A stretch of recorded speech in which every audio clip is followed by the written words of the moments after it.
Este incidente ocorreu no outono de 2006. Cresci em uma área rural de Ohio, com uma floresta densa localizada diretamente atrás da minha casa. Quando criança, eu tinha uma paixão por exploração. Eu particularmente gostava de explorar essas florestas e era o meu lugar favorito. Antes disso, eu já tinha passeado lá várias vezes, sempre com a permissão da minha mãe. Havia uma árvore em particular que eu adorava escalar. Normalmente, no meio do caminho, eu me acomodava em um dos galhos mais grossos para relaxar, ouvindo os sons tranquilos da natureza. Escalar essa árvore pela primeira vez foi uma grande conquista. Daquela posição, conseguia ver parte dos fundos da minha casa. Naquele dia, após explorar bastante, escalei cuidadosamente minha árvore preferida. Eu me sentei em um galho sólido e aproveitei a vista. Naturalmente, como já era tarde em outubro, o sol inevitavelmente começou a se pôr em poucos minutos. Sempre me entristeci um pouco ao ver a escuridão se aproximando. A floresta era meu pequeno santuário, onde eu me divertia por horas. Quando a noite chegava, minha mãe ficava à beira da pequena floresta e chamava meu nome? Até que eu voltasse obedientemente para casa para não ficar presa fora depois do anoitecer. Depois de assistir ao pôr do sol até não poder mais vê-lo, comecei minha descida da árvore.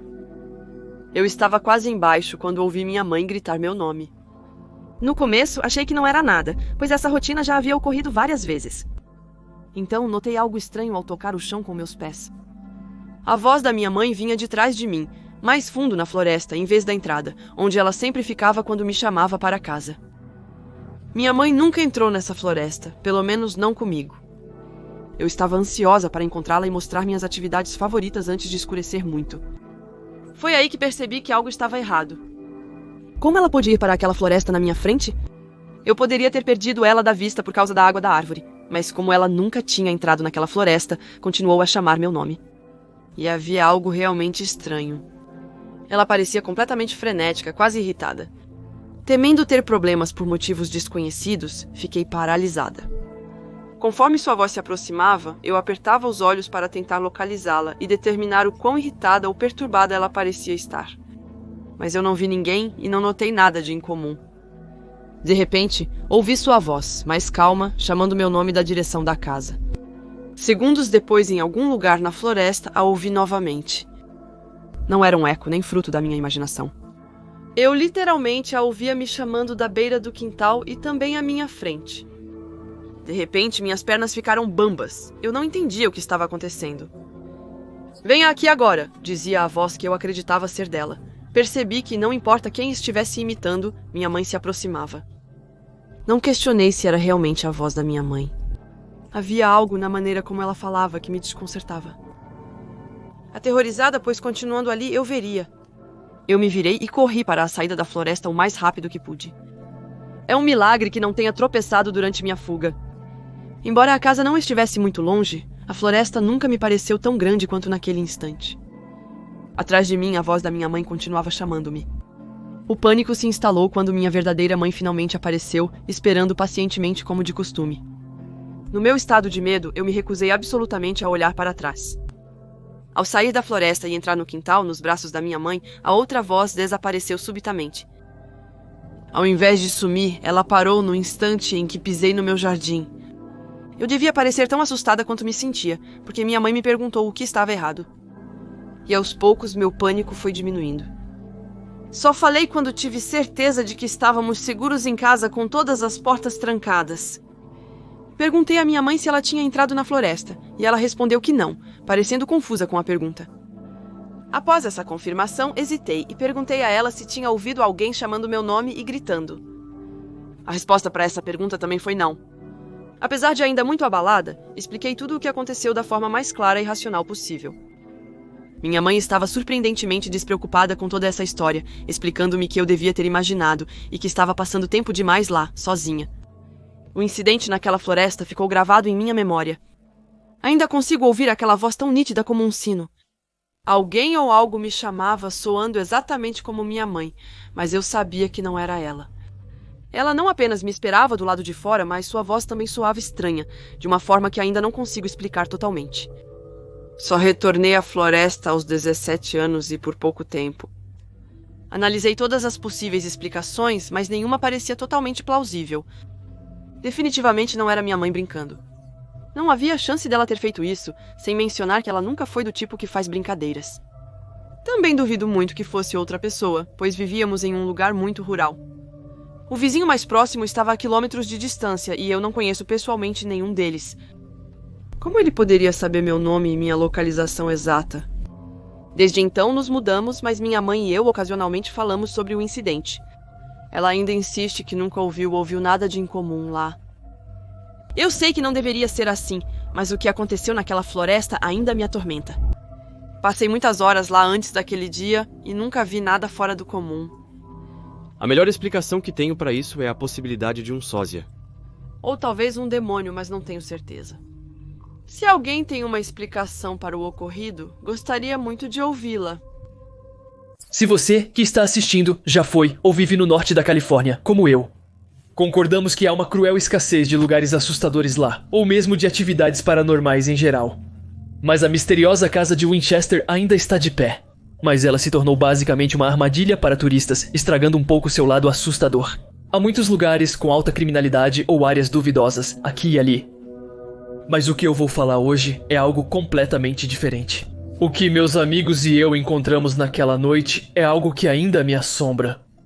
No meio das férias de primavera daquele ano, meus amigos e eu estávamos entediados demais. Nosso voo para Miami foi cancelado de última hora, então teríamos que ficar em casa por mais tempo. Éramos apenas um grupo de adolescentes entediados que queriam viver uma aventura. Sabíamos que tomaríamos decisões totalmente estúpidas, mas não tínhamos nada para fazer. Finalmente, eu estava navegando no TikTok e me deparei com um vídeo bastante viral na minha página para você. O TikTok mostrava uma série de locais paranormais e lendários por toda a América. E uma lenda em particular acontece na cidade de San José, na Califórnia, a cidade mais próxima de nós.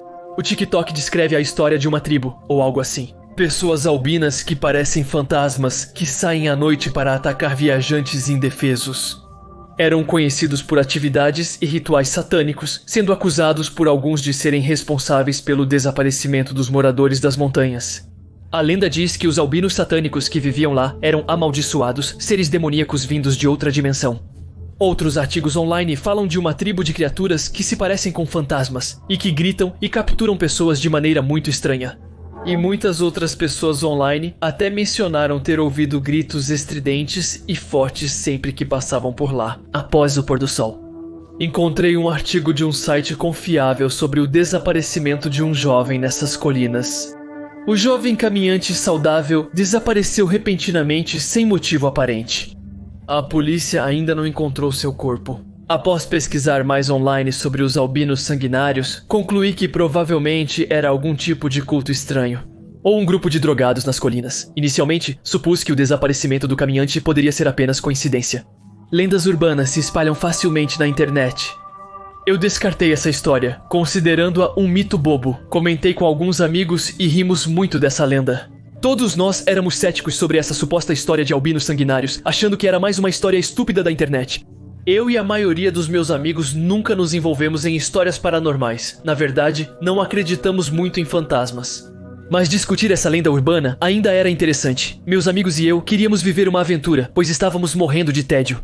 Estávamos muito animados que essa lenda urbana estava a poucos minutos de casa. Além disso, tínhamos bastante tempo a perder. Então queríamos verificar pessoalmente o que estava acontecendo lá. Queríamos provar que esses albinos sanguinários eram apenas colinas normais e não existiam de verdade. No pior dos casos, teríamos encontrado um bom lugar para fumar lá em cima. A área parecia extremamente isolada e nós não tínhamos nenhum meio de contatar a polícia de lá de cima. E como não tínhamos nada melhor para fazer, fomos para lá. Às 2 da manhã, eu estava acompanhado dos meus amigos Kevin, Taylor e James, que estavam no lugar do motorista. E trouxemos algumas coisas, como lanternas, tochas, carregadores de telefone e algumas drogas artesanais que fizemos. Ajustamos nosso sistema de posicionamento global para Hicks Road, San José, Califórnia e começamos. Nas colinas, tudo parecia normal. As estradas de montanhas sinuosas não tinham nada de muito atípico. Naquele instante, baixamos totalmente a guarda e até zombamos das pessoas que acreditavam na veracidade da lenda. Afinal, esses caras temiam tudo e nada ao mesmo tempo. Enquanto adentrávamos as colinas, Kevin mencionou ter encontrado um mapa no Google, em um fórum. O mapa parecia fornecer as coordenadas onde supostamente viviam os albinos sanguinários. Decidimos enfrentar a situação e fomos para as coordenadas. Tudo em mim dizia que era uma péssima ideia, mas naquela época eu era muito estúpido. Ao chegarmos lá, as coisas começaram a ficar realmente estranhas. Não havia mais sinal e estávamos na floresta às 3 da manhã. Se gritássemos ou pedíssemos ajuda, ninguém poderia nos ouvir. Apesar da nossa intuição dizer para não ir, continuamos o caminho. Ao chegarmos à casa, havia uma grande alameda que a ligava à estrada principal. Não havia número da casa ou nome da rua. E também não havia nenhum albino sanguinário. Estávamos realmente decepcionados, mas ainda assim decidimos explorar a casa, então todos nós saímos do carro. Kevin e Tyler foram fumar um baseado, enquanto James e eu fomos para o lado da casa para explorá-la. Enquanto Jay e eu nos aventurávamos dentro da casa, não vimos nada em comum. Grafites, paredes destruídas, lixo, garrafas de álcool são as coisas que encontramos lá. Nada muito atípico para uma casa velha, mas um detalhe me assustou de verdade. No chão, havia uma estrela satânica pintada. Porém, não consideramos isso seriamente, pois qualquer pessoa poderia ter feito, especialmente adolescentes como nós. Ainda havia alguns galpões e edifícios antigos. Mas, novamente, isso não era algo incomum. Era uma casa comum, abandonada em um bairro desocupado há muito tempo. Enquanto Jamie e eu explorávamos os fundos da casa, notamos um caminho não pavimentado. Era um caminho formado ao longo dos anos, por causa das pessoas que subiam e desciam. Alguém definitivamente tinha subido lá em cima, nas colinas. Naturalmente, Jamie e eu decidimos seguir o caminho. Ao descer, Jamie e eu ouvimos um barulho alto, um grito aterrorizante. Parecia uma pessoa, mas não era. Simultaneamente, os gritos pareciam quase controlados, como se a pessoa estivesse conversando com alguém, demonstrando irritação. Rapidamente, apontamos nossas lanternas bruscamente, apontando para o local de onde vinha o barulho. Avistamos um cervo morto no chão, desmembrado e mutilado. No início, Jamie e eu pensamos que talvez fosse um puma que tinha feito isso, porque tinha bastante deles nas colinas ali. Porém, a escrita não se assemelhava à de um cervo ou de um puma. E considerando que os pumas arrastam suas presas pelas montanhas, a mutilação do cervo não fazia sentido. E fica no lugar, mas ao olhar ao nosso redor, James e eu ficamos paralisados. Ao longe, próximo ao cervo, uma silhueta, uma sombra, quase invisível na escuridão. Mas por reflexo, apontei minha lanterna de ouro para a silhueta, pensando que talvez fosse o Kevin tentando nos assustar. Mas quando a luz se refletiu, vimos que a silhueta humanoide não era o Kevin, mas uma criatura segurando 2 pernas nas mãos. Algo que lembrava um humano, mas não era. Sua pele parecia chiclete e seus olhos estavam cheios de sangue. Na minha cabeça, achei que era um morador de rua louco ou drogado na floresta, mas o modo como essa coisa se movia não era humano. Era diferente de tudo que eu já tinha visto antes. A criatura pulou no cervo e, de repente, outras 3 criaturas exatamente iguais apareceram. E todas as 3 levaram a carcaça do cervo e desapareceram na escuridão. Mas o pior é que um dos 4 ficou lá, olhando para nós, Jamie e eu. Estávamos tremendo. Normalmente sou calmo, mas ali a adrenalina disparou. A criatura gritava e avançava simultaneamente. Jamie e eu corremos o mais rápido possível, sprintando com todas as nossas forças. Sabendo que poderíamos perder nossas vidas, não devíamos olhar para trás. Os gritos estavam ficando cada vez mais altos e podíamos ouvir cada vez mais passos atrás de nós. Encontramos Kevin e Tyler, que pareciam perdidos. Gritei, ligue o carro, vamos embora. Eles estavam completamente desorientados. Mas, pelas nossas expressões, eles logo entenderam que precisávamos ir embora. Pulamos no carro de Kevin, mas era necessário abastecer. Enquanto saíamos, ouvimos mais gritos atrás de nós e Tyler desatou a chorar. Durante nossa fuga na estrada de terra, uma das criaturas subiu pelo lado e pulou no carro, pegando Kevin de surpresa. A criatura bateu no para-choque dianteiro e ninguém quis voltar para ver o que tínhamos atingido. Mas eu consegui olhar para trás e vi. O albino não estava nem um pouco impressionado e não parecia ter sido ferido pelo carro. Ele apenas nos olhou com um ar ameaçador enquanto estávamos partindo. Quando voltamos para a cidade, explicamos tudo para Kevin e Tyler. Exatamente, nos mínimos detalhes. No começo, pensamos em chamar a polícia, mas sabíamos que teríamos problemas por ter drogas no carro. E de qualquer forma, a polícia não acreditaria em nós. O carro tinha um grande amassado no para-choque, mas isso não é suficiente para provar a existência de albinos sanguinários. Após esse episódio, pouco falamos sobre o assunto novamente. Jam e eu mencionamos isso 1 ou 2 vezes, brevemente, mas decidimos nunca mais falar sobre isso. Kevin e Tyler estavam céticos no início, mas quando viram o quão assustado eu estava, eles acreditaram em mim. Uma mensagem para todos que visitam a Hicks Road a San José, Califórnia. Vá durante o dia, se você não quer encontrar o que vimos naquela noite. Sou uma mulher de 23 anos que não acreditava em fantasmas. Como estudante de psicologia, eu atribuía minhas ansiedades e medos a situações paranormais. Pelo menos era assim até o ano passado. A história se passa na estrada de Gold Camp, em Colorado Springs. Se você conhece, sabe que esse lugar é um ponto quente para lendas urbanas ou histórias assustadoras de fantasmas. A estrada está situada na encosta de uma montanha com vários túneis escavados que devem ser atravessados de carro para se chegar à beira da estrada. É usado principalmente para acessar estradas panorâmicas com vista para a cidade e trilhas de caminhada. Existem muitas histórias assustadoras que você provavelmente ouviu se cresceu na região. A história relata um acidente de um ônibus com crianças pequenas em um túnel parcialmente desabado. E os espíritos dessas crianças estariam presos no túnel. Aparentemente, se você dirigir no túnel à noite e parar, apagar as luzes e colocar talco para beber ou farinha no seu para-brisa, pequenas mãos fantasmas espalharão o pó por toda parte. Não tenho certeza se essa história é verdadeira, mas me disseram que muitas pessoas se livravam de corpos à beira da estrada. Desta montanha, as falésias e as áreas selvagens parecem um bom lugar para esconder evidências. De qualquer forma, isso não faz sentido para mim. Eu dirigia pela estrada do Gold Camp cerca de uma vez por semana durante o verão, pois era um belo caminho noturno para passear com amigos. Existem vários locais onde é possível fumar sem grandes chances de encontrar a polícia. Não, eu não ficaria ofendida. Se você acha que eu estar um pouco fora do normal, pode ter contribuído para o que vi lá naquele dia.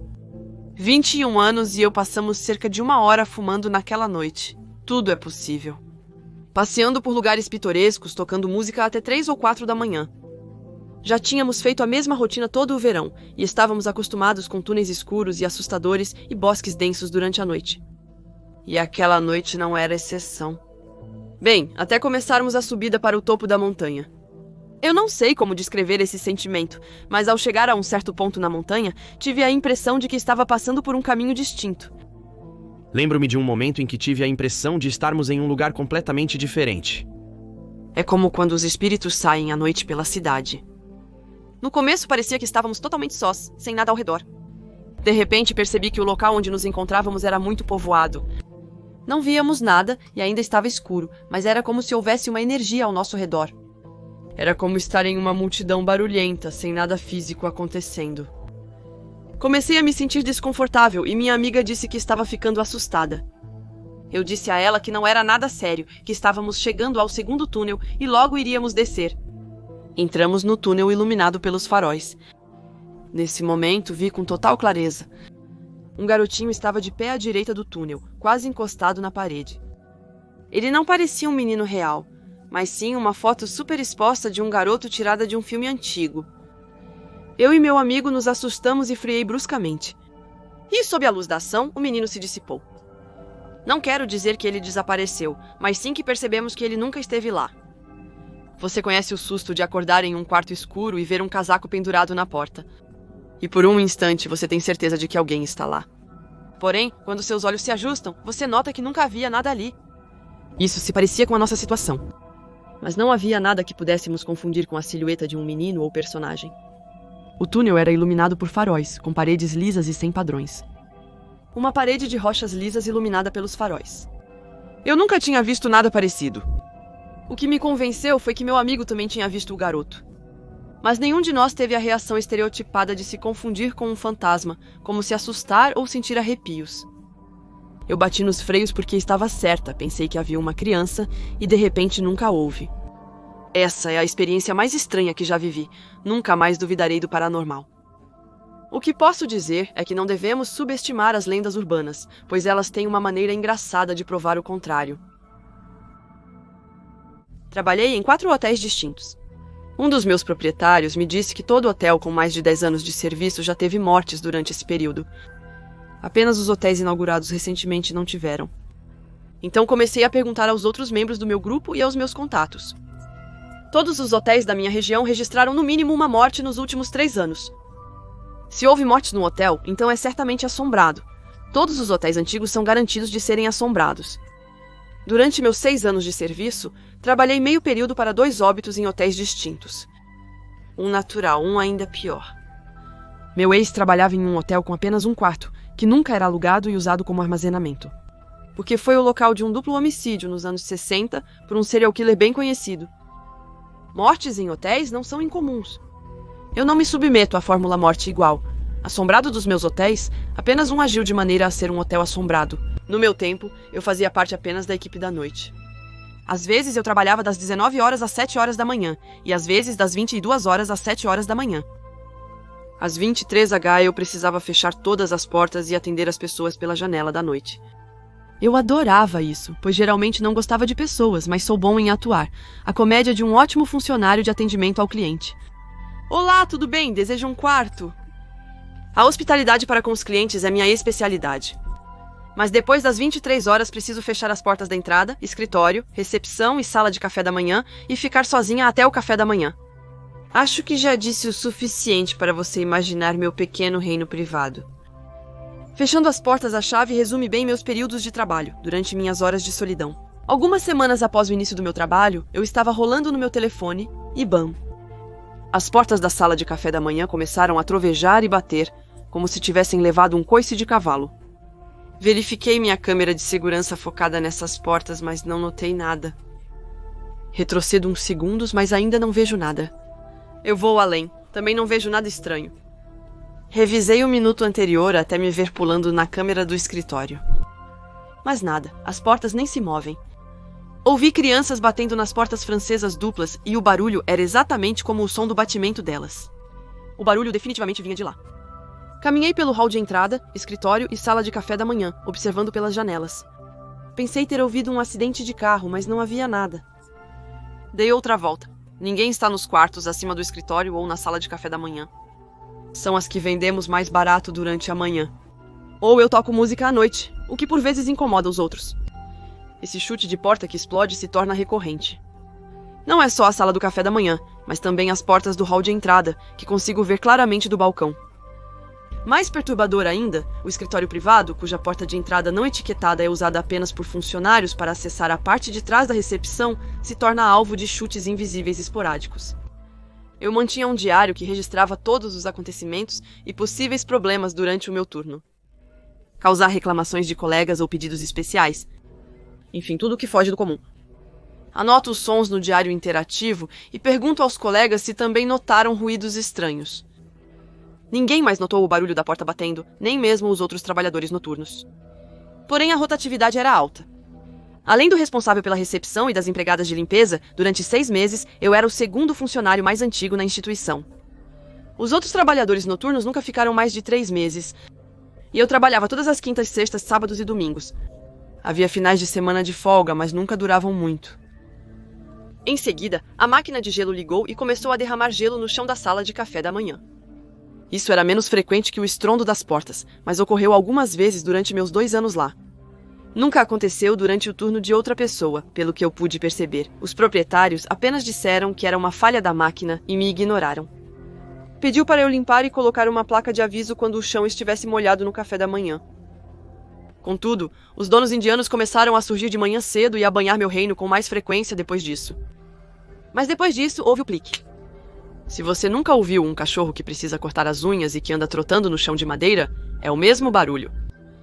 No início, busquei um grande rato ou roedor, mas as câmeras de segurança e minha vigilante procura com a vassoura não revelaram nada. Eu ainda recomendei ao proprietário chamar a desinfestação para garantir. Mas não encontraram sinais de um amigo peludo e nada pegaram, pois as armadilhas de queijo permaneceram intactas. E logo esse barulho também se tornou rotineiro.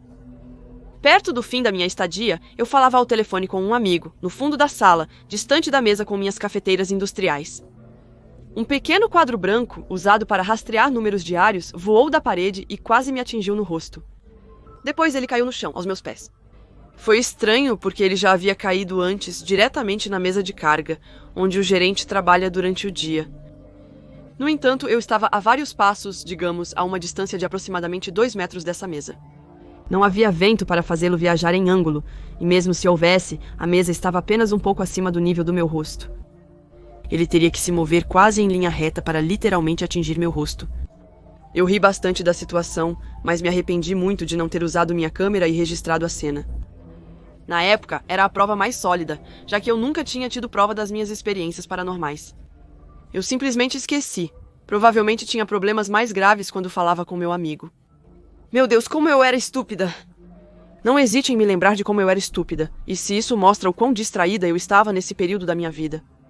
Eu trabalhava em um quarto onde um assassinato havia ocorrido antes, sem perceber. Cerca de 5 anos atrás, meu marido e eu passamos férias em Paris, com alguns amigos nossos. Eu estava super animada com isso. Um amigo nos convidou para nos juntarmos a ela, o marido e outros em lugares magníficos que nos indicou. Ela reservou um Airbnb de 2 quartos em Palazzo, um pitoresco vilarejo francês a cerca de 50 minutos de Paris. O que significava que poderíamos absorver um pouco da vida no campo francês. Entre um dia inteiro de compras e morte em Paris, isso parecia ser um fim de semana dos sonhos para mim. Vou dizer que não há lugar mais romântico do que Paris, não é? Pegamos o Rostar para Paris, almoçamos, alugamos um carro e fomos para o Airbnb. Eu estava em plena efervescência, praticando o pouco de francês que havia aprendido na escola. E mesmo que eu fosse um pouco ruim, os franceses eram tão gentis. Eu tinha ouvido dizer que eles eram realmente rudes. E foi encantador ver que isso era apenas um mito. O almoço foi muito agradável e a casa era simplesmente magnífica. Eu e uma amiga pegamos um bom ketchup enquanto explorávamos a casa. E deixamos os meninos serem meninos por um momento, nos maravilhando com o quão adoravelmente francês tudo era. O jardim dos fundos também era incrível. A grande grama verde se abria para um denso pedaço de floresta. No final, eu estava no paraíso. Ainda estava um pouco fresco, mas o lugar era sereno e era realmente muito romântico. Jamais imaginei que nossa bolha de felicidade romântica seria tão horrivelmente arruinada. Nós tivemos um jantar muito bom e uma pequena árvore de cobre local, depois voltamos para o Airbnb, na escuridão. Certamente um pouco bêbado. Feliz por estar de volta ao show. Continuamos bebendo na cozinha do Airbnb, enquanto o namorado do meu amigo se diverte explorando os armários e gavetas. Foi assim que ele encontrou uma lanterna bastante barata, pelo que pude ver. Mas isso o incentivou a explorar a floresta escura no fim do jardim. Nós brincávamos que ele seria o primeiro a morrer em um filme de terror. Mas um pouco embriagado, ele sai mesmo assim para explorar o final do jardim, sem se deixar impressionar. Ele fica lá por cerca de 10 minutos enquanto discutimos para planejar nossa pequena excursão a Paris. Na manhã seguinte, ouvimos um grito e ficamos em silêncio, notando que é o namorado do meu amigo que havia gritado a plenos pulmões. Ele entra correndo pela porta dos fundos e pergunta quem fala melhor francês, pois precisam ligar imediatamente para a polícia. Meu amigo o acusou de tentar pregar uma peça, mas podíamos ver que ele realmente estava com medo. Ele tinha ficado branco como um fantasma. Ele me disse: "Eu juro pela cabeça da minha mãe que isso não é uma piada. Precisamos chamar a polícia imediatamente." Seguiu-se um pouco de pânico antes de eles finalmente admitirem que não estamos em perigo. Mas que realmente deveríamos chamar a polícia porque havia um cadáver na floresta atrás da casa. Nós não podíamos acreditar. E meu namorado estava totalmente incrédulo. Ele exigiu sair para ver isso por si mesmo. O namorado do meu amigo, que foi quem encontrou o corpo, começa a dizer: "Você não quer fazer isso, cara?" Honestamente, ela não está em bom estado. O motivo pelo qual ele estava tão assustado é que não era apenas um corpo morto. Uma pobre pessoa idosa tinha caído e batido a cabeça, ou algo assim. O cara disse que era realmente óbvio que essa pessoa havia sido morta, como se estivesse em um estado lamentável. Chamamos a polícia e, felizmente, um deles falava inglês muito bem, de modo que o namorado do meu amigo pôde contar a eles como encontrou o corpo. Enquanto isso, procuramos outro lugar para passar a noite e decidimos por um hotel 4 estrelas no centro de Paris. A viagem inteira estava arruinada. Pensávamos em nos esgueirar e aproveitar o resto do fim de semana, mas a polícia também queria falar conosco no dia seguinte. Aparentemente, se não houvesse um ato criminoso evidente, estaríamos livres para ir embora. Mas queríamos passar um fim de semana romântico e acabamos nos tornando os principais suspeitos em um assassinato. Obviamente, fomos finalmente inocentados e pudemos voltar para casa, mas tudo isso foi terrivelmente horrível. O mais estranho é que os proprietários nos pediram boas críticas depois, mesmo que tivéssemos encontrado um cadáver em sua propriedade. De todos os aspectos surreais e sem sentido dessa viagem, isso foi o cúmulo. Minha família adora o Natal. As pessoas mais chatas começam a instalar as decorações de Natal em meados de novembro, e começam a tocar All I Want for Christmas, Un-Monsieur, de Marie e Carré. Tocar pela primeira vez a cada ano tornou-se um pouco de um ritual. Meu marido e minhas 3 filhas sempre usam pijamas combinando, o que eu adoro. Mesmo que a preparação da ceia de Natal possa ser um pouco estressante às vezes, adoro ser a família para a qual todos os parentes se dirigem. Com as festas se aproximando, há um grande problema. Somos australianos. É hora de uma explicação rápida. Na América e na Europa, o Natal ocorre durante o inverno, obviamente, mas os meses que cercam dezembro estão entre os mais quentes do calendário australiano. Na verdade, na Austrália, é mais provável que você tome sol com seu gorro de Papai Noel do que saborear um eggnog quente perto da lareira. Mas como em qualquer outro lugar, quase todas as nossas imagens festivas são de paisagens de inverno nevadas, campos cobertos de neve e pequenos pássaros vermelhos aninhados na proa do pão. Mas onde vivemos, em um lugar específico chamado Darwin, há muito mais palmeiras do que pão. Como meus 2 filhos nunca viram neve em 2019, queríamos mudar isso. Então, mesmo que as pessoas nos chamassem de loucos para fazer isso, reservamos voos para uma Europa gelada no final de novembro. A viagem inteira foi absolutamente incrível. Achei que os voos foram um pouco penosos. Mas ao ver alguns dos locais mais incríveis da Europa, dados um toque festivo pela poeira de neve, valeu cada minuto preso em um tubo demoníaco apertado. Então, viajamos e vimos Praga, Berlim, Roma, Copenhague, Paris e Londres. Mas o que minha família mais esperava era ver a Irlanda pela primeira vez. As crianças pareciam ter na cabeça que era um lugar mágico, cheio de fadas e outras criaturas. E eles tinham dificuldade em conter a excitação. Enquanto a perspectiva de beber Guinness direto da torneira deixava meu marido quase tão tonto quanto nossas 2 filhas pequenas. Chegamos a este pequeno Airbnb nos subúrbios de Cork, um aluguel geminado que parecia algo saído de um livro de contos de fadas. E antes mesmo de alguém colocar as malas no chão, ele pede a senha do Wi-Fi. Não, meu marido trabalha com tecnologia da informação e a segurança na internet é uma espécie de paixão para ele.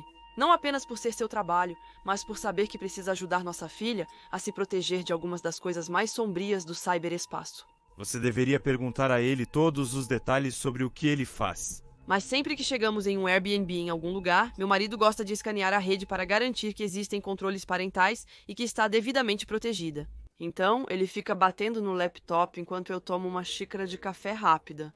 Quando notei esse detalhe particular em seu rosto, vim a reconhecer seu significado. E eu não gosto disso nem um pouco. Eu me sento ao lado dele no sofá, me inclino para ver o que o está incomodando. Mas tudo o que eu consigo ver são bobagens de computador na tela. Eu nunca fui muito boa com tecnologia, então, para o meu grande desespero, eu tenho que pedir para ele me explicar. Ele então me mostra essa linha de texto e me explica que isso disse a ele que já havia um dispositivo conectado à rede Wi-Fi quando chegamos. Ele mostra como conseguiu explicar que todos os nossos telefones e seu laptop estavam conectados. Mas com certeza havia um dispositivo misterioso em algum lugar. Então, ele abre outra janela e aponta para um pequeno ícone, que era claramente uma pequena imagem de uma câmera. Estou tentando ver o lado bom das coisas, sugerindo que é uma câmera de segurança instalada do lado de fora da propriedade. Mas meu marido dá a volta no prédio e diz que não vê nenhum tipo de aparelho em lugar nenhum. É nesse momento que ele começa a tentar fazer sua mágica com o computador. Alguns minutos depois, eu o ouço me chamar na cozinha com uma de suas vozes de pai, como se algo estivesse errado. Mas eu não podia alertar as crianças. Seus olhos estavam bem abertos enquanto ele apontava novamente para a tela do seu laptop. E naquela, como uma transmissão de vídeo do quarto onde nossas 2 filhas planejavam ficar, como uma visão de cima para baixo, como se a câmera estivesse pendurada no teto. Corremos então até o quarto das meninas para descobrir que a câmera estava escondida em um detector de fumaça que ficava bem acima de uma das camas. Ainda não sabíamos quem, mas alguém planejava monitorar o sono da nossa filha. O que é praticamente uma das coisas mais assustadoras que já aconteceram na minha família. Meu marido imediatamente ligou para o proprietário do imóvel para perguntar por que havia uma câmera instalada no quarto, onde ficam as crianças. No início, o proprietário negou que havia uma câmera na propriedade e teve a audácia de sugerir que o fluxo de vídeo vinha de outra propriedade do bairro. Como se eu não reconhecesse meus próprios filhos. Meu marido teve que ameaçar enviar uma captura de tela do vídeo para que eles admitissem. Depois, eles soltaram um monte de bobagens, como se apenas quisessem proteger seus bens. Meu marido então acusou a pessoa de ser um voyeur e que iria denunciá-los ao Airbnb. E nesse momento, eles ficaram boquiabertos e não sabiam mais o que dizer. Então, eles simplesmente desligaram. Nós os chamamos de sujeitos nojentos e eles não tiveram uma palavra para se defender. Estávamos absolutamente furiosos e também completamente assustados, tendo evitado por pouco que esse cachorro absoluto fixasse seus filhos a noite toda. E mesmo que já fosse bastante tarde naquela noite, meu marido e eu pedimos aos nossos filhos para arrumarem suas coisas enquanto procurávamos um hotel nas proximidades. Levou-nos vários meses de troca de e-mails com o serviço de reclamações de clientes do Airbnb, mas finalmente conseguimos o reembolso a que tínhamos direito. O Airbnb também nos tranquilizou, dizendo que havia proibido os proprietários de alugar propriedades usando o serviço, o que fez muito mais pela minha paz de espírito do que qualquer quantia em dinheiro. Eu sei que algumas pessoas têm desejos distorcidos desse tipo, mas eu nunca pensei por um segundo que encontraria um eu mesma. E muito menos durante as férias de Natal, que eu sempre sonhei em passar na Europa. Não, a única coisa que realmente me preocupa agora é a capacidade do Airbnb de manter essa pessoa e pessoas como ela fora de sua plataforma. Meu marido e eu os pressionamos sobre os sistemas que eles implementaram para garantir a segurança de seus clientes. No entanto, eles não possuem uma resposta adequada. Nós destacamos que esse horrível voyeur poderia facilmente abrir outra conta no nome de um amigo ou parente e continuar a gravar crianças, pessoas sem o seu conhecimento. E os e-mails jurídicos que recebemos em resposta basicamente diziam: não temos ideia do que fazer e é isso que me assusta. Que em algum lugar há uma pequena menina deitada tranquilamente em sua cama, sem ter a menor ideia. Um irlandês suspeito está fazendo sabe-se lá o que durante um ano. Meu amigo próximo alugou um Airbnb em Nova York por uma semana para comemorar seu aniversário. E nós dois estávamos muito animados com essa ideia. O anúncio que meu amigo encontrou para nós era dos 2 andares superiores de uma antiga casa de cidade, absolutamente magnífica. Acho que as pessoas estão tão focadas nos arranha-céus e outras instalações modernas que subíamos em Nova York. Esquecemos a antiguidade da cidade e como grande parte dessa história está inscrita na arquitetura de alguns dos edifícios mais antigos. Então pegamos um voo, chegamos ao Airbnb e é tudo o que poderíamos ter desejado, até melhor. O proprietário morava no térreo do prédio, então se precisássemos de algo, ele estava logo abaixo.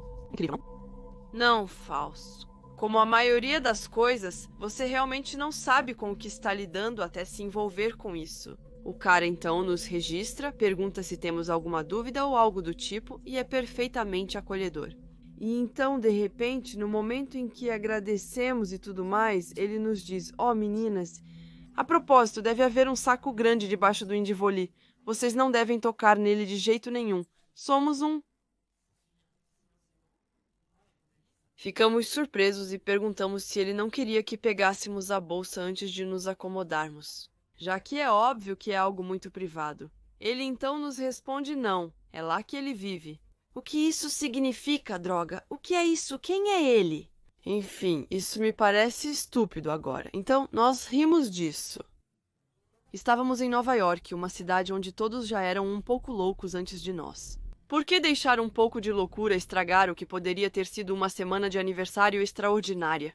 Na primeira noite, dei uma olhada debaixo da cama e descobri que era na verdade a minha cama que tinha a bolsa embaixo. Felizmente para mim, parecia perfeitamente limpo, sem nenhum cheiro estranho, então não havia nenhum cadáver escondido debaixo da minha cama. Não parecia muito cheio, mas certamente continha algo em seu interior. Nada colorido ou que fizesse tic-tac, como relógios armadilhados de desenhos antigos. Então, o que havia lá dentro não poderia ser tão ruim e, além disso, não era da minha conta. Na segunda noite estou um pouco mais curioso, mas ainda consigo me controlar, então deixo a bolsa em paz. Mas no terceiro dia eu e meu amigo falamos um pouco sobre isso. Estávamos tentando imaginar o que poderia ter ali dentro, quero dizer. Não havia chance de ele realmente não querer que olhássemos dentro da bolsa. Caso contrário, ele teria saído antes mesmo de nos registrarmos, certo? Mas a pergunta permanecia: o que exatamente havia ali dentro, que ele queria ou não queria que víssemos? Fiquei realmente desconfortável com tudo isso, especialmente porque estava debaixo da minha cama e não da dele. Meu amigo pode facilmente ler em mim e começar a dizer coisas, como que são armas de crime desse tipo, e que eu vou ser sua próxima vítima. Talvez isso tenha provocado uma resposta no passado, mas nessas circunstâncias não era engraçado de jeito nenhum. E como você talvez tenha adivinhado, na terceira noite, a horrível curiosidade havia corroído minhas entranhas e tomado conta de mim. Deitei-me na minha cama, totalmente incapaz de dormir, e ouço minha amiga roncar no outro quarto. Não é que o humor tenha acabado ou qualquer coisa do tipo. Ela apenas ronca muito, muito alto. Tudo o que eu penso é que posso dar uma espiadinha, uma pequena espiadinha, e o cara nunca saberá, certo? Então, deixo a curiosidade me devorar de vez. Eu preciso ver o interior dessa bolsa. Nem me dou ao trabalho de acordar meu amigo. Eu só penso no interior e no exterior. Eu finjo como se nada tivesse acontecido, e o trabalho está feito. Então eu escorrego da cama tão silenciosamente quanto posso, apenas o suficiente para alcançar a bolsa. Eu me sinto como um ninja sendo tão silenciosa. Eu abro o zíper muito lentamente para não fazer barulho. E durante todo esse tempo, a tensão aumenta em mim. Quando finalmente vi, tive que morder o punho para me impedir de gritar. A primeira coisa que vejo ao olhar para a bolsa são brinquedos. Brinquedos de natureza adulta. Acho que é a quebra de atmosfera que me causa medo. Seja o cadáver mumificado de sua mãe ou algo assim, quando na verdade era apenas um botão de borracha. E pensando bem, mesmo isso era super assustador. Mas o que me fez acordar meu amigo foram as roupas que encontrei na bolsa. Vou ser honesta, minha curiosidade totalmente tomou conta. E como se diz, eu não deveria ter começado a mexer nas coisas desse cara. Mas, meu Deus, estou tão feliz por ter feito isso. Porque além dos brinquedos, havia coisas que me fizeram arrepiar os cabelos da cabeça. Fraldas para adultos com chupetas, pijamas para adultos superdimensionados com padrões infantis coloridos. Havia muitas outras coisas também, mas a maioria era honestamente muito perturbadora para que eu quisesse falar sobre. Pensar no que esse cara fez me deixa doente. Eu não sou um rei da vergonha ou qualquer coisa do tipo. Mas acho que todos concordamos que esse tipo de coisa é no mínimo estranho. Então eu estou aqui. São aproximadamente 1h30 da manhã e estou bem acordada, com minha mente a 1000 por hora. O que inclina a balança a meu favor é o fato de ele ter mencionado a bolsa na conversa. Não é como se eu fosse apenas curiosa e estivesse vasculhando suas coisas. Não, como meu amigo disse, se ele realmente não quisesse que nós encontrássemos, ele não teria falado sobre isso, e não teria escondido em um dos quartos onde iríamos ficar.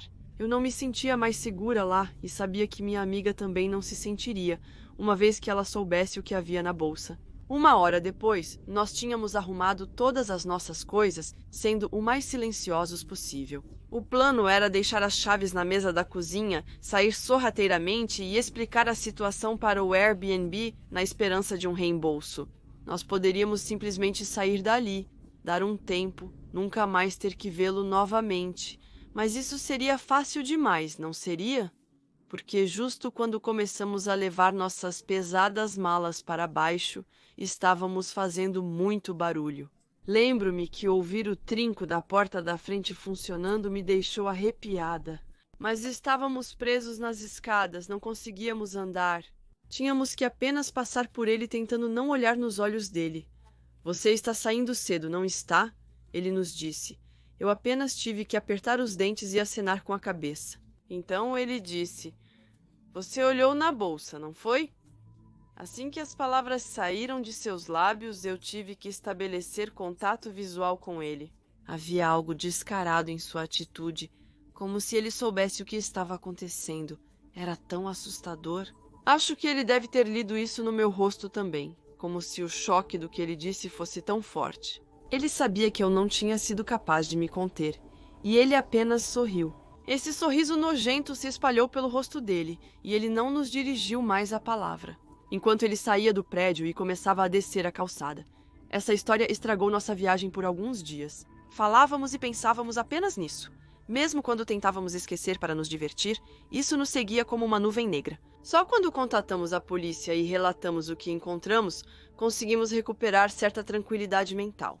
Mas a polícia não podia agir, pois possuir esse tipo de coisa, apesar de perverso, não era ilegal. Não havia nenhuma foto, se você me entende. Então só pude recomendar que fôssemos ao Airbnb. Mas eu ainda estou preocupada, e realmente espero que ele não esteja prejudicando ninguém. Fizemos com que ele fosse expulso do Airbnb após escrever uma crítica muito grosseira sobre nós. Eu enviei e-mails para um membro da equipe de atendimento ao cliente e expliquei exatamente o que aconteceu.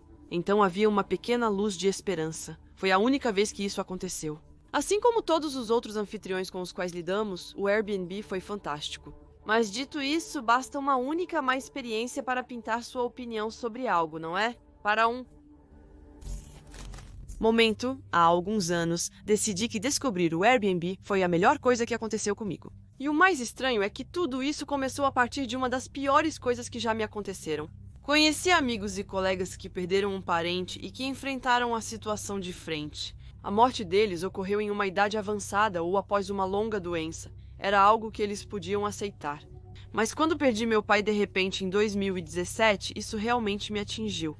Ele estava em forma e saudável. Um tipo de cara muito cuidadoso. E duvido que possam dizer o mesmo sobre o motorista bêbado que ele atingiu naquela quinta-feira à noite. A única coisa que deveria amortecer o choque são as economias e as indenizações de seguro de vida que a família recebeu. Quero dizer, era muito dinheiro. Papai deve ter guardado por anos. Suficiente para pagar a viagem da minha irmãzinha. Durante o que se provou ser um longo tempo. Mas eu não queria esse dinheiro, Isso não traria meu pai de volta, e tudo que eu queria era que ele voltasse. Tive que esperar a tristeza diminuir antes de decidir o que fazer com ele, e em vez de desperdiçá-lo, decidi fazer um investimento. Foi nessa época que uma amiga me falou sobre o Airbnb, e do fato de que um dos seus tios estava ganhando muito dinheiro alugando um apartamento no centro da cidade. É um pouco intimidador gastar essa quantia de dinheiro, mas eu dei o grande salto. E depois ter renovado o apartamento e publicado um anúncio no Airbnb, eu tive minha primeira reserva. Em uma semana, os rendimentos eram irreais. Em 6 meses, eu tinha recuperado metade do dinheiro. Então, eu investi em outro apartamento. Um ano depois, eu estava cheia de dinheiro. E mesmo que eu tenha mantido meu emprego em tempo integral, cheguei ao ponto em que nem mesmo precisava trabalhar. Férias de luxo, um carro grande, a vida era bela. E então, bum. O Covid atingiu e meus rendimentos do Airbnb desapareceram completamente. Lembre-se, quando todos nós pensávamos que o Covid terminaria em algumas semanas ou alguns meses, no máximo, que adoráveis crianças de verão nós éramos. E eu não era diferente dos outros. Eu não tinha ideia de que iria ficar tão ruim a ponto de ter que alugar um desses apartamentos para poder continuar vivendo. Mas felizmente era um mercado de vendedores. Você não pensaria que seria o caso durante uma pandemia, mas isso me serviu muito bem. Fui inundada com pedidos para um dos apartamentos. Quero dizer, eu tive literalmente centenas de pessoas que se candidataram neste site de aluguel gratuito. Encontrar o inquilino certo exigiu muito mais trabalho do que eu imaginava. Realizar entrevistas com todos os candidatos foi difícil. Havia pessoas estranhas se candidatando para o aluguel, e quanto mais eu me perguntava quem escolher, mais dinheiro eu perdia. Mas uma manhã eu acordo com um e-mail de um candidato a inquilino me dizendo que eles estariam dispostos a pagar 350 a mais por mês. Mas eles deveriam se mudar antes do fim da semana. Nem queriam visitar o local. Estavam satisfeitos o suficiente para a mudança. Com base em fotos que eu publicava online, 350 libras a mais, eram $50 a mais e uma oferta muito boa para eu recusar. Quando eu liguei para o cara, ele parecia bastante normal. Era praticamente um negócio fechado. Tudo o que eu tinha que fazer era entregar as chaves para eles. Mas quando eu encontrei o cara em dezembro passado, para entregar as chaves com uma máscara e desinfetante a uma distância social, ele parecia tudo menos normal. Eu sou a favor do uso de máscaras e outras coisas, não me interpretem mal sobre isso. Eu acho que todos nós deveríamos fazer o que pudermos para vencer isso. Mas esse cara estava completamente coberto, da cabeça aos pés. Uma máscara preta no rosto, um chapéu, um capuz, luvas, tudo. Eu realmente não fazia ideia de para quem estava entregando as chaves. Apenas que eles se identificaram como Stefani e o mesmo nome que o conde que me contatou. Ele mal falou, e toda a interação me deu uma sensação ruim. Então eu disse a ele que passaria em alguns dias para ver como ele estava. Ele já havia me pago 2 meses de aluguel, além do seu depósito de garantia. Então eu estava presa com ele por enquanto. Comecei a pensar que meu desespero por dinheiro iria me causar muitos problemas. Cerca de uma semana depois, liguei para Stefan para me certificar de que ele havia se instalado bem. Liguei para ele 6 vezes antes de obter resposta. Quando finalmente respondeu, não parecia disposto a conversar. Mas ele ainda assim aceitou relutantemente me deixar visitar. Comecei a me preocupar com o estado em que o apartamento deveria estar, mas eu não tinha ideia de que não o veria de todo. Ele se recusou a abrir a porta para mim, citando o distanciamento social e outras coisas, o que eu entendo e respeito. No entanto, há maneiras de inspecionar o apartamento respeitando o distanciamento de 2 metros. Eu insisto, ele recusa, eu insisto novamente, ele recusa novamente. No momento em que ele ameaçou chamar a polícia, qualquer boa relação potencial que poderíamos ter foi por água abaixo. Justo quando ele diz que eu baixo minha máscara para me fazer ouvir mais claramente. É aí que senti esse horrível odor no ar, era tão ruim que me fez calar. Por um momento, me vejo colocando minha máscara sobre a boca e o nariz. E a conversa com Stefani continua. Ele concorda em me enviar um vídeo do estado atual do apartamento. A conversa termina, mas eu fico mais 1 minuto tentando entender de onde vem esse horrível cheiro. Ela parece impregnar todo o corredor, como se fosse quase impossível encontrar a fonte exata.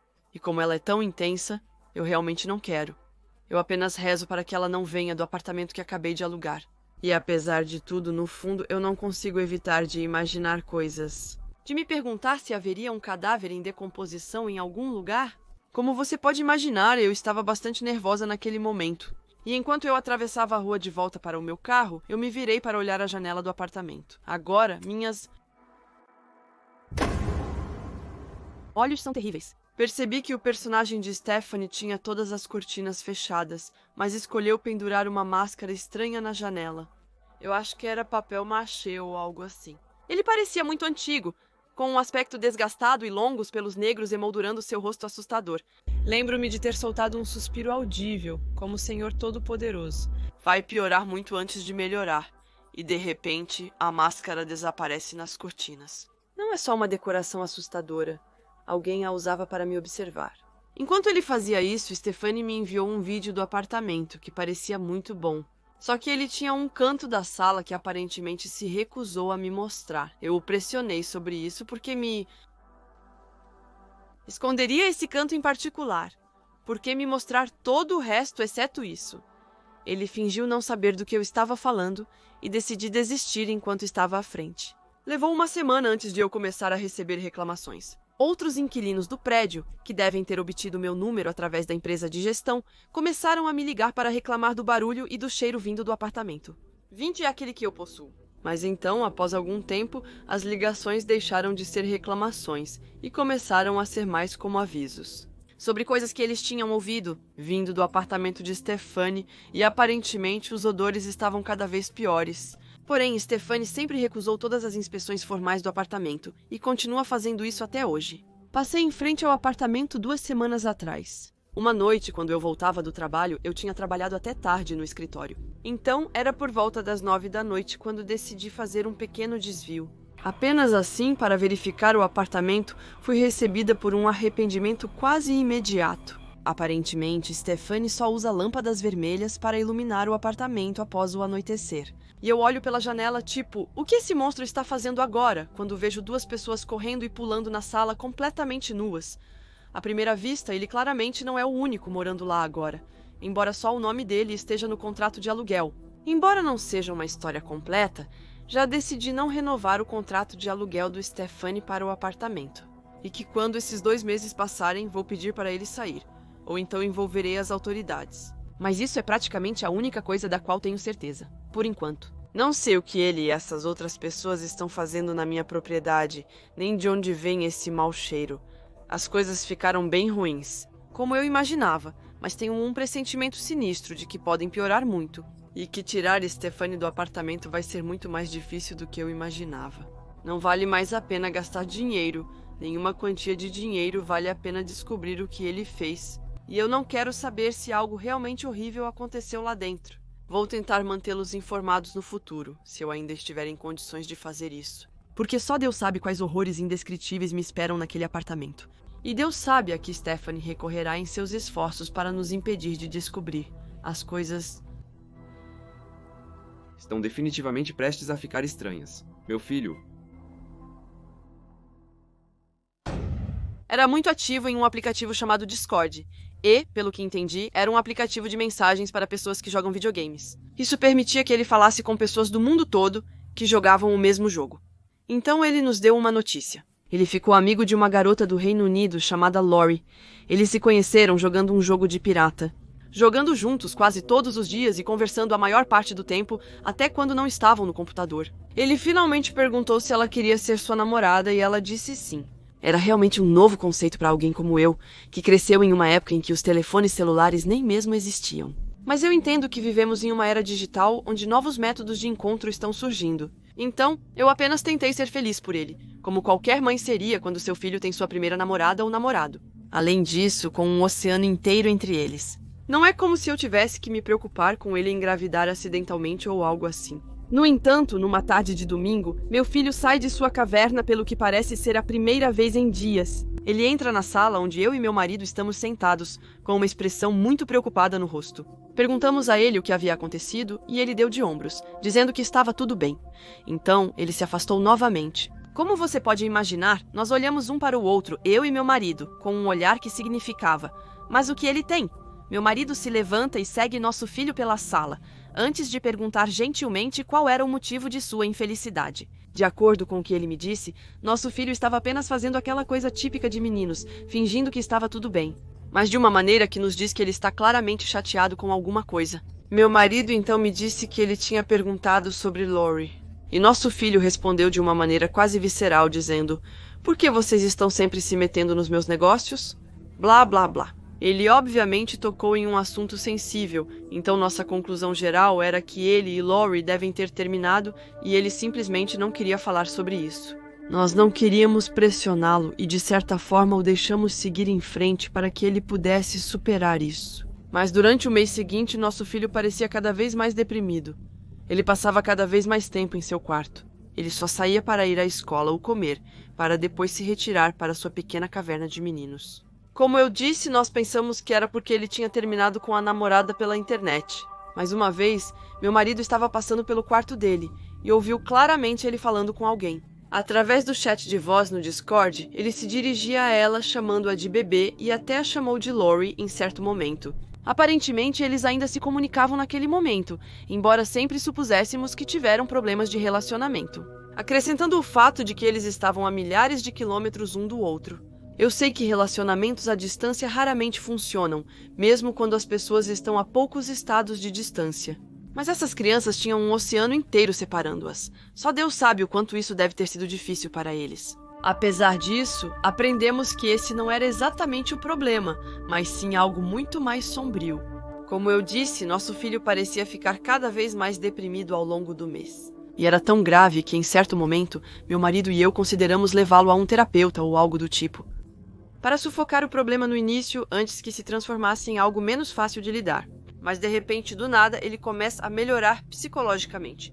Ele parece melhor, de repente se sente mais curado e se torna consideravelmente mais sociável. Ele ainda parecia muito animado com a ideia de passar mais tempo conosco, algo estranho para um garoto de 16 anos. Não é como se isso nos incomodasse, nos faz muito bem vê-lo se sentir melhor. E nós pensamos que ele certamente encontrou outra garota, ou que finalmente eliminou o arroz de sua vida para seguir em frente. Esse tipo de comportamento ensolarado continua por cerca de uma semana, até que num sábado, depois de tomar seu almoço, não o vimos mais pelo resto do dia. No final da tarde, meu marido e eu subimos até o quarto dele. Batemos na porta e perguntamos ao nosso filho se ele está bem. Meu marido desce de volta para a sala e me diz que não obteve resposta, mesmo depois de bater na porta. Então ele me perguntou se eu o tinha visto sair de casa durante o dia e eu respondi que não. E que se ele tivesse ido à casa de um amigo ou algo do tipo, certamente não teria me avisado. Meu marido deu de ombros. Ele me disse que estava com dor de cabeça. Então ele foi ao banheiro do porão para pegar uma aspirina no armário de remédios. Mas de repente eu o ouço saltar no corredor e subir as escadas. Seus pés faziam bum bum bum enquanto ele corria para o quarto do meu filho. Nesse momento, estou muito confusa e me pergunto o que está acontecendo e onde estou. Consigo ver o banheiro do térreo e o que vejo me deixa aterrorizada. Normalmente, guardávamos todos os nossos analgésicos e outros medicamentos em um pequeno kit de primeiros socorros de plástico, mantendo-o cheio até a borda. Mas lá estava ele, no chão do banheiro, quase vazio, e como meu marido, entendi o ocorrido. Então, corri até o quarto do meu filho, onde encontrei meu marido inclinado sobre sua cama, sacudindo-o como se quisesse acordá-lo. Você me ouve? Acorde, acorde! Havia uma poça de vômito na cama, ao lado de sua cabeça, e ele estava completamente inconsciente. Havia até mesmo caixas de pílulas vazias no chão ao lado. Ao entrar, meu marido desceu para ligar para o 911 e eu assumi o controle. Ao sacudi-lo e implorar para abrir os olhos, a única luz vinha das telas de computador. Então, em um determinado momento, eu dei uma olhada e vi uma das coisas mais assustadoras que já vi na minha vida. Na tela havia uma janela de webcam vindo do Discord, sobre o qual eu já havia falado. E ela mostrava o corpo de uma jovem que estava se balançando no ar. Levou 1 segundo para eu perceber o que estava vendo, e quando finalmente entendi, quase derrubei a casa com meus gritos. Ela estava pendurada em algo. Claro que tentei não olhar. Eu realmente tentei me concentrar apenas no meu filho, enquanto meu marido corria para o quarto. Com os serviços de emergência do outro lado da linha, eu deveria ter dito a ele para não olhar, mas eu estava muito desesperada. Eu mal conseguia falar quando ele voltou para o quarto e começou a descrever o estado do nosso filho para a outra pessoa. Do outro lado da linha. Ele estava falando quando de repente fez a mesma coisa que eu, e se virou para a tela do computador onde o corpo da jovem permanecia suspenso no ar. Meu marido está lá, completamente paralisado, e para de falar ao telefone. Ele permanece nesse estado tempo suficiente para que eu possa ouvir o despachante dizer: Senhor, você está aí, Senhor. Nesse momento, ele sai do transe e continua a falar com a pessoa do serviço de emergência. Nesse momento, ele refletiu e desligou o computador. Ele ainda conseguiu fornecer o endereço da garota aos serviços médicos para que verificassem a casa dela. Nosso filho foi levado ao hospital, onde fizeram uma lavagem estomacal rapidamente. Passamos a noite inteira esperando na área de visitantes, e quando um médico veio nos dar uma atualização sobre o estado do nosso filho, meu coração começou a bater forte enquanto eu me preparava para o pior. Mas felizmente, o levamos ao hospital a tempo e os enfermeiros conseguiram fazer uma lavagem estomacal nele e administrar os medicamentos necessários para contrariar os efeitos do que ele já havia tomado. Ele sobreviveu por pouco. Mas o mesmo não podia ser dito sobre a garota no computador. Essa Lori, a garota com quem ele manteve um relacionamento à distância por tanto tempo. Quando nosso filho acordou e nos viu no quarto do hospital, ele começou a chorar. Ele pediu desculpas repetidamente e nós choramos todos juntos. Ele então começou a nos contar o ocorrido e, honestamente, eu não podia acreditar no que ouvia. Acontece que eles haviam formado uma espécie de assassinato. Justamente quando ele começou a se recuperar e melhorar, ele nos disse que ele e ela haviam encontrado uma solução para escapar dessas dores que os atormentavam. Ele estava disposto a tudo por elas. Depois disso, decidimos prescrever um terapeuta para ele e agora ele está muito melhor. Decidimos não monitorar suas atividades online, pois de qualquer maneira, ele sempre encontraria uma maneira de escondê-las. Mas ainda assim tomamos a precaução de não deixar o computador dele no quarto. E desde então, eu e meu marido fizemos um esforço para descobrir um pouco do que se esconde na internet. E, acredite em mim, há dias em que eu preferiria não ter feito isso. Porque, meu Deus, há coisas horríveis. Coisas que eu gostaria de nunca ter visto e que nunca mais conseguirei tirar da minha cabeça. Eu jogava Insurgency Sandstorm com um grupo fixo de pessoas organizado por um servidor Discord. As pessoas iam e vinham ao longo do tempo, mas havia alguns de nós que mantinham contato bastante frequente fora das sessões de jogo organizadas, e nos tornamos muito bons amigos. Insurgency, para aqueles que não jogaram, é um dos jogos de tiro militar hiperrealistas que tendem a se tornar realmente muito interessantes. Insurgency Sandstorm. Por fim, totalmente aterrorizante em seu auge. Não estou dizendo que tínhamos algum tipo de ligação fraterna e eu sei que é apenas um videogame. Mas, como eu estava dizendo, alguns de nós acabaram se tornando muito bons amigos e criando laços de amizade, devido ao forte trabalho em equipe exigido para vencer as rodadas. Sem mencionar o suor nas mãos durante as batalhas alimentadas pela adrenalina. Um deles era um menino chamado Colin. Um dia, Colin nos disse que não poderia mais jogar Insurgency por um tempo, porque ele havia aceitado um trabalho onde ensinava inglês como língua estrangeira na Indonésia. Ele queria viajar há algum tempo, mas não tinha muito dinheiro e estar qualificado para ensinar deu a ele a oportunidade de ver regiões exóticas do mundo enquanto era pago. Ficamos muito decepcionados com a notícia. Ele era um atirador de elite incrível, e várias vezes em que estávamos presos por um atirador inimigo, os tiros paravam de repente, seguidos por uma pequena risada do Colin que gritava "Toma isso!" com seu pequeno sotaque escocês. Nós absolutamente o amávamos por esses momentos, mas ainda assim estávamos muito felizes por ele. E como ele prometeu ficar no servidor Discord, poderíamos manter contato e ouvir histórias de suas aventuras nesse país exótico. Então, alguns meses se passaram e nós ouvimos os relatos de suas viagens, enquanto recebíamos atualizações com fotos da exploração de regiões remotas da Indonésia. Mas foram as fotos dele com os alunos da escola onde ele ensinava que realmente me fizeram sorrir. Ele parecia estar se divertindo muito, especialmente ao vermos vídeos dele ensinando às crianças frases em inglês bastante obscuras, entre outras coisas. De vez em quando, ouvíamos algumas das crianças repetindo essas frases com um sotaque escocês. E a ideia de um grupo de crianças indonésias todas aprendendo inglês com um sotaque de Edimburgo era absolutamente hilária para nós. Quero dizer, imagine um americano dizendo bom dia a um colega indonésio ou algo para ouvir. Você está bem, meu chapa? Eu estou ótimo. E essa resposta ainda me faz rir até agora.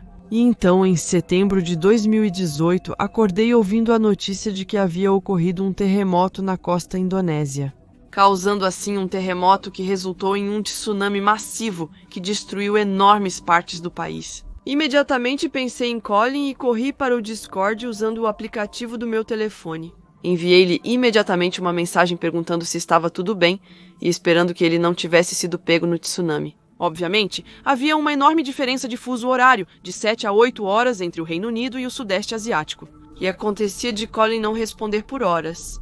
Portanto, o fato de ele não ter respondido imediatamente não era uma grande preocupação para mim. Mas o problema é que ele não me respondeu durante todo o dia, ao ponto em que comecei a expressar minhas preocupações para outros caras do servidor. Ao compartilhar a notícia do tsunami com eles, mencionei que estava preocupada que Colin pudesse ter sido pego no tsunami. Sabíamos pelas notícias qual região da Indonésia havia sido atingida, mas não sabíamos exatamente onde Colin estava. Só sabíamos que ele estava em uma das áreas remotas e que nem sempre tinha acesso imediato ao Wi-Fi.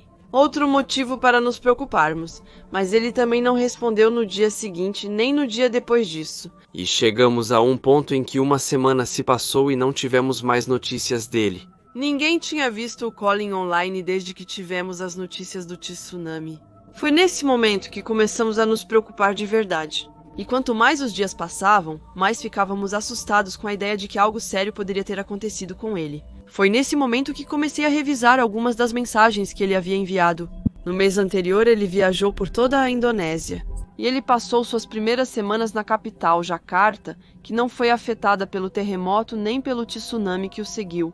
Mas então descobri que ele havia viajado para um lugar chamado Palu para ensinar inglês. E pelo que entendi, foi lá que ele estava no momento do desastre quando ele atingiu. Depois, procurei na internet o nome do lugar para encontrar histórias sobre o tsunami e descobri que era um dos lugares mais afetados pelo tsunami destrutivo, que aparentemente atingiu 23 pés de altura, 23 pés de água impetuosa, que destruiu praticamente tudo em seu caminho e causou a morte de mais de 15 mil pessoas. E muito provavelmente Colin deve ter sido uma delas. Estávamos devastados. Mas o pior é que, até hoje, ainda não temos notícias. Você conhece muito bem o Colin, mas ele mantinha sua vida pessoal e online bastante separadas. Portanto, nunca soubemos o sobrenome dele ou os nomes dos membros da família dele. Portanto, não é como se pudéssemos entrar em contato com eles para saber se ele realmente morreu ou não, ou para ver se havia algum funeral, se ele realmente pereceu durante o tsunami. Mas eu acho que o fato de que mesmo agora a conta dele no Discord está inativa é uma prova de que ele realmente perdeu a vida lá. Talvez ele esteja bem e apenas não se deu ao trabalho de voltar ao Discord. Talvez seu encontro com a morte tenha feito ele perceber que os videogames eram apenas uma perda de tempo ou algo assim. Mas acho que é apenas um sonho que estou tendo. No fundo, eu sei que ele provavelmente já está morto. Eu só espero que ele esteja em paz agora e que toda a sua família esteja bem. Descanse em paz, Colin. Você ainda faz falta para nós.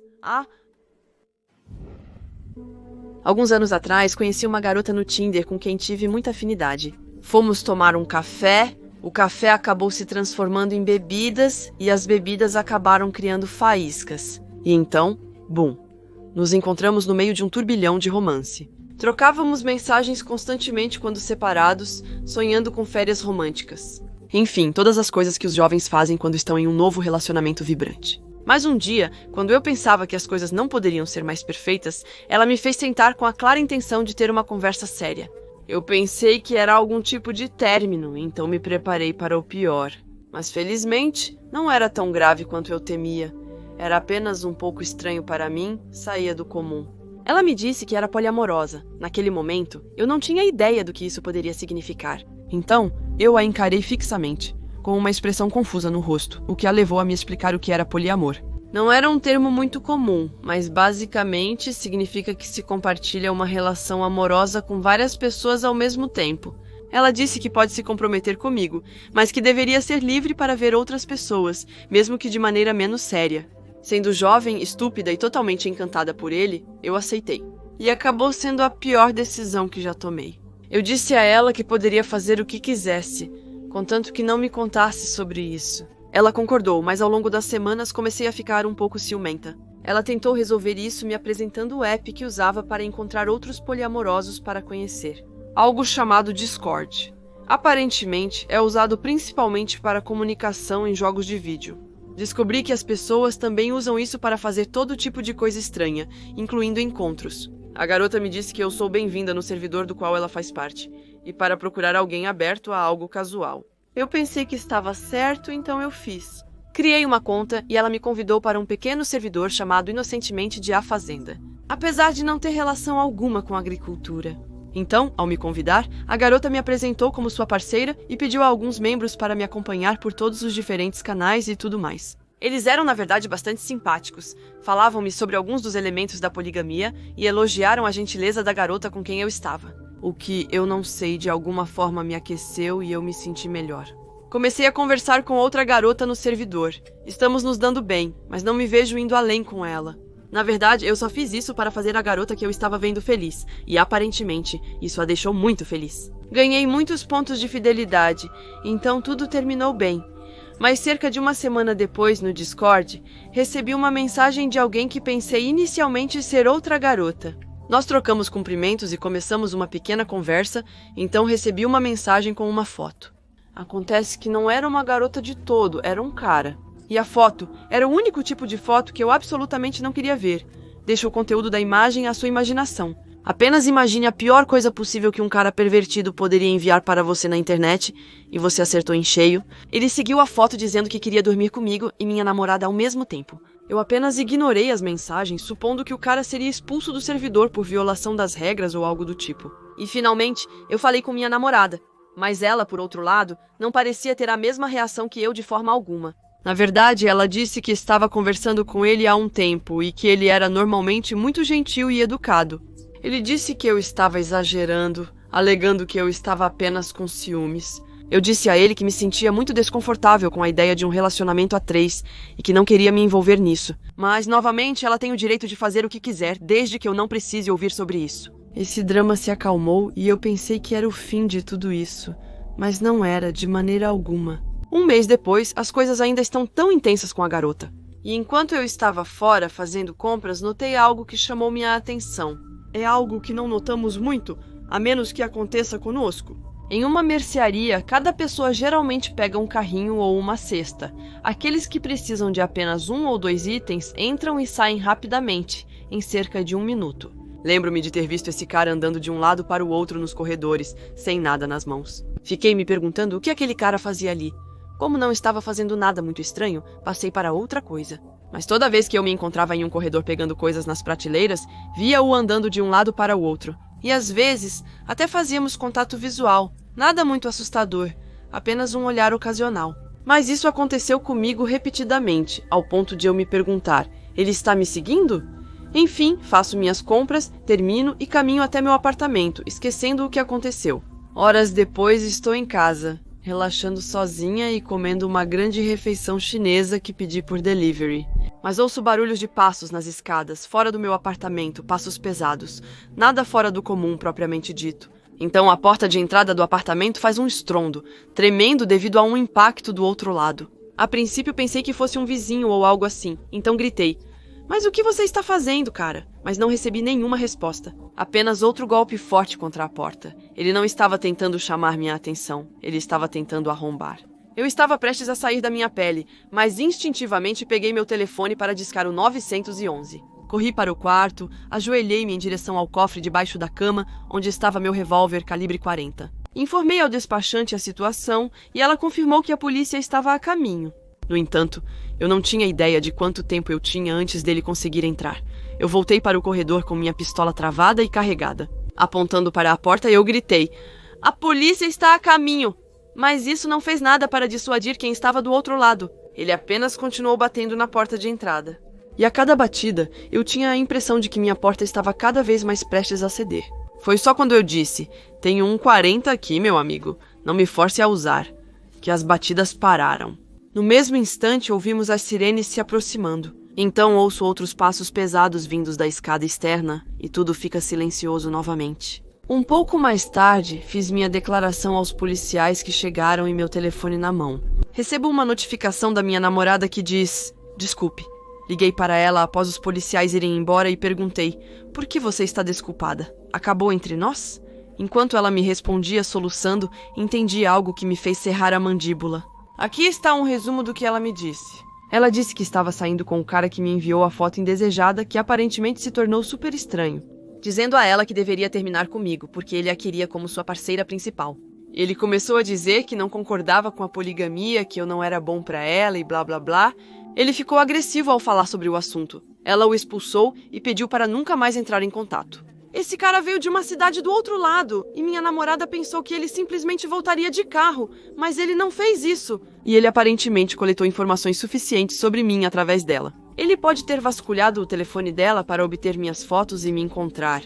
Foi então que entendi. Era ele na mercearia, e era ele que me seguia até o meu apartamento. Ele então esperou até anoitecer para tentar invadir. Para fazer Deus sabe o que, confrontar-me, bater-me, matar-me. Só Deus sabe o que ele pretendia fazer. Essa coisa de poligamia não apenas me deixava com ciúmes, colocava-me em perigo. Se esse cara tivesse sido um pouco mais paciente e esperado eu levar o lixo para fora, provavelmente eu não estaria mais aqui para contar minha experiência. E isso me assustou ao extremo. Imagino que você teria reagido da mesma maneira. Eu e a garota terminamos pouco tempo depois. Eu estava triste, mas essa experiência foi fatal para o nosso relacionamento. Nós não podíamos mais voltar atrás, nunca mais falamos depois disso. Mas eu disse para ele falar para aquele cara nojento que terminamos e que não quero mais me envolver nisso. Que ele me deixe em paz se não quiser voltar para sua cidade em um caixão. Agora, apenas ouvir falar do Discord ou simplesmente ouvir seu nome me deixa com um gosto ruim. E eu sei que há pessoas que usam a internet para coisas piores do que o que eu experimentei. Alguns anos atrás, eu fazia parte de um servidor de histórias de terror no Discord. Era um espaço onde as pessoas compartilhavam histórias pessoais assustadoras vividas por elas. Por um tempo, foi muito divertido. Claro, muitas histórias pareciam inventadas, e geralmente envolviam coisas como "eu vi uma sombra no pé da minha cama" e outras que lembravam filmes de terror ruins. Mas de vez em quando, alguém compartilhava uma história que não tinha nada de sobrenatural, que era natural o suficiente para acreditar. E essas histórias eram de fato apavorantes. Eu li muitas histórias seriamente assustadoras e coisas que dão arrepios nesses servidores. Mas esqueci muitas delas com o passar do tempo. Provavelmente porque, embora fossem assustadoras, não eram perturbadoras o suficiente para deixar sequelas. Mas havia uma história em particular que eu não esqueci, porque ela realmente me fez arrepiar ao ler. Espero que este usuário me permita compartilhar sua história. E se você ouvir essa história, gostaria que ele pudesse me informar nos comentários se cometi algum erro, pois já aviso, estou contando isso de cabeça. Enfim, aqui está a história. O usuário começou sua história nos assegurando que sua história não era apenas uma invenção, e que, mesmo sendo bastante jovens quando isso aconteceu, apenas pensar em escrever sobre o assunto como adulto era uma experiência bastante estressante para eles. Eles continuaram explicando que seus primeiros anos foram marcados pela tragédia da morte de seu pai, que morreu quando eles eram muito jovens, devido a uma overdose. Então eles foram criados por uma mãe solteira que morava em um pequeno apartamento logo abaixo da rua, ao lado da casa de sua avó. Sua mãe, obviamente, tentou conhecer pessoas para tentar fazer o que era necessário, e para encontrar um bom padrasto para eles que seja uma figura paterna em suas vidas. O incidente em questão ocorreu quando ela estava em um encontro. Naturalmente, era a avó deles que vinha cuidar deles a qualquer momento que a mãe precisava sair para um lugar onde não podia levá-los com ela. Na noite do encontro dela, a avó estava trabalhando. Embora não fosse o ideal, o usuário foi deixado sozinho, sem supervisão, quando ele deveria ter 10 ou 9 anos. Mas o narrador logo tranquilizou os membros, dizendo que era a época em que Yu-Gi-Oh! Era popular. Contanto que tivessem seus cartões e desenhos animados para entretê-los. Ficar sozinho por 1 ou 2 horas certamente não era um problema para eles. Não é como se eles fossem vagar pelo apartamento ou aprontar enquanto estivessem ocupados com seu precioso Yu-Gi-Oh! Mas em um momento da noite, eles estavam sentados jogando com suas cartas e assistindo televisão quando ouviram batidas na janela. Lembre-se que eles moravam no térreo do apartamento, então qualquer um poderia simplesmente se aproximar e começar a bater na janela de vidro. Nenhum salto ou escalada era necessário, então não havia nada particularmente preocupante ou assustador no fato de alguém bater na janela de vidro. O contador se levanta, vai até a janela e puxa as cortinas, revelando o rosto de um homem totalmente desconhecido. Não era o avô deles nem o tio, mas realmente um perfeito estranho. Surpresos e confusos, eles se afastaram da janela, deixando as cortinas deslizarem para dentro. Mas isso, antes de dar lugar a um horrível barulho de vidro quebrado. Os cacos caíram no tapete e aos pés das cortinas, antes que outro golpe enviasse mais fragmentos brilhantes ao chão. Nesse momento, eles simplesmente jogaram seu cartão Yu-Gi-Oh! No chão e fugiram correndo para a porta dos fundos do apartamento, em direção à casa do vizinho. Eles bateram na porta em um estado de terror abjeto, enquanto olhavam por cima dos ombros, ocasionalmente para certificar-se de que o misterioso predador não o perseguia. Os vizinhos abriram a porta, tranquilizaram e acalmaram o contador de histórias, permitindo que ele contasse a história completa. Naturalmente, eles chamaram a polícia, que se apressou em vir, já que tinham a descrição da casa e da invasão em andamento. O vizinho decide então ligar para a mãe do contador de histórias para dar-lhe a má notícia. Ela correu para casa para confortar seus filhos aterrorizados. Depois disso, o vizinho e a mãe do narrador os acompanharam de volta ao apartamento, enquanto os policiais vasculhavam a propriedade e os arredores em busca de sinais de tentativa de invasão. Depois disso, um dos policiais se aproxima da mãe e mostra algo em um saco plástico transparente. A mãe fixa o olhar no saco, empalidece, ajoelha-se e abraça forte o contador, contendo as lágrimas. Enquanto os vizinhos gritavam "Oh, meu Deus!", a família acabou ficando 1 semana na casa da avó esperando o conserto da janela, o que foi muito tempo para um conserto de janela. E se você acredita que ele queria ficar longe de casa o máximo possível, você está certo. Nossa narradora tinha suspeitas há algum tempo, mas eles eram muito jovens para entender as implicações do que havia acontecido. Eles não entenderam a magnitude do perigo que experimentaram naquela noite, quando a mãe deles explicou que depois daquela noite, não foi apenas a janela que foi substituída, mas o apartamento inteiro que foi equipado com novas fechaduras incrivelmente robustas, câmeras de circuito fechado de televisão e quase tudo que uma sala de segurança poderia conter. E tudo isso foi totalmente pago pelos nossos avós. Toda a família estava absolutamente aterrorizada. E tudo isso foi por causa da prova que os policiais mostraram à minha mãe naquela noite. A pequena coisa no plástico transparente que a paralisou no lugar e então a fez abraçar seus filhos fortemente. O que havia naquele saco plástico era uma fotografia, a fotografia de um menino dormindo pacificamente em sua cama. E esse menino era o nosso contador. A mãe contou muito mais ao contador quando ele era mais velho, afirmando que a foto foi tirada pouco antes da tentativa de invasão.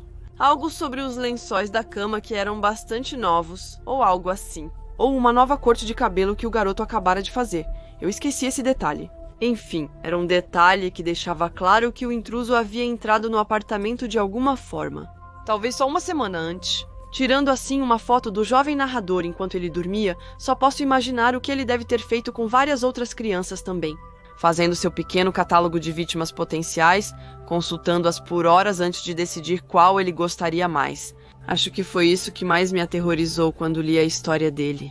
A ideia de que o invasor tinha esse gosto perverso por eles e que devia ser tão forte que ele era incapaz de resistir ao seu impulso, ou a qualquer tipo de desejo, torcido ou doente, que os tenha levado a quebrar aquela janela naquela noite. A família só se sentiu segura quando ouviu a notícia. Que a pessoa, cujo perfil se assemelhava estranhamente ao da vítima, havia sido capturada pela polícia e presa após ser extraditada para outro estado. Mas eles mantiveram tudo isso discreto do nosso narrador até seus últimos anos de adolescência. Não há mais detalhes. Depois disso, não houve uma grande conclusão. Apenas que era algo que o assombrava há anos. Eu nunca li algo tão horrível assim em um servidor Discord. E todo o resto parecia inofensivo em comparação. Eu parei de ler pouco tempo depois. É estranho quando buscamos coisas assustadoras para nos arrepiar, mas acabamos realmente traumatizados. Não pelas pequenas histórias de esqueletos, não, mas por coisas que poderiam facilmente acontecer com qualquer um de nós. Entre nós.